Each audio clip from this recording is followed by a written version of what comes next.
in October to become a guide, and it's been a fascinating experience for me because I learned so much from talking to veterans and people who come in to visit who are interested in the Camp Devens, Fort Devens story.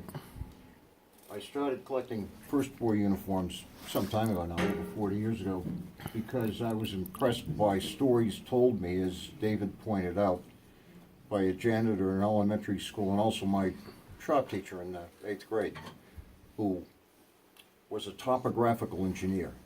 He worked with, obviously he belonged to the Corps of Engineers, but his job was to go into recently captured German trenches and sketch them for intelligence purposes and also to understand the construction methods used by the Germans. And that kind of excited an interest in me about this time period, 1914, 1918, because it set the tone for the 20th century. And we still feel the echoes of it in the Middle East today.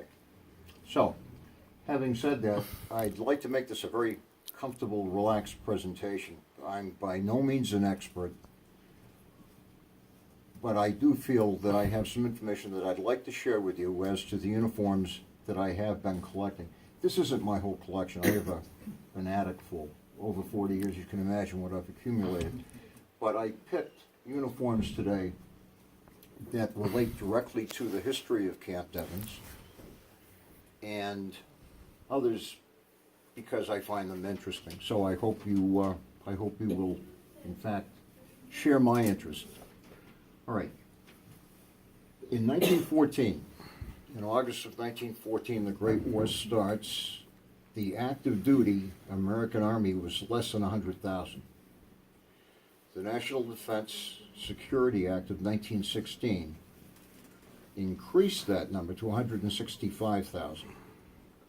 However, recruiting was slow, but there was a war in Europe. We were not in the war at the time. The National Defense Act also made provisions to increase to almost triple the size of the National Guard and also put it more firmly under federal control.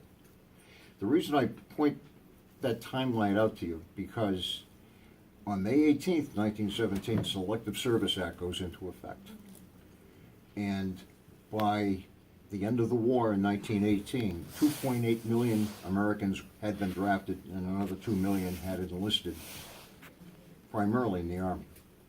So we have a small pre-war Army of less than 100,000 men, and a third of them are stationed overseas, and suddenly it mushrooms, as you can imagine, to millions. So, what this meant was the Army had to provide clothing for all of these persons who had been drafted or enlisted. And I won't get hung up on these statistics, but there's an important reference, a primary reference. It's the report. The American Munitions reported Benedict Crowell, who was the Assistant Secretary of War for Munitions. And this was published by the Government Printing Office in 1919.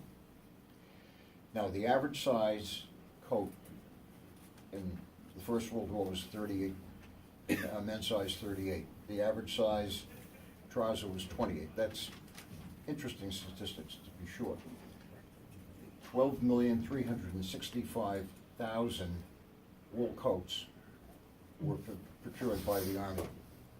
17,342 trousers, 7,748,000 overcoats, 7 million I should say, I'm sorry, 22,198,000 flannel shirts, and 26,423,000 pairs of trench boots.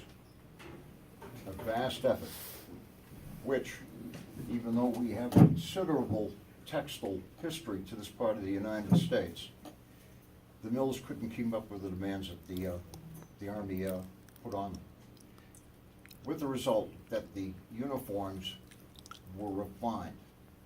The pre-war uniform was a model 1910, which was well tailored, made of a finer quality wool. But by 1918, wool shortages had been so keenly felt that there were modifications made to the uniforms. These uniforms, with the exception of one, well, two I should say, are all model 1917.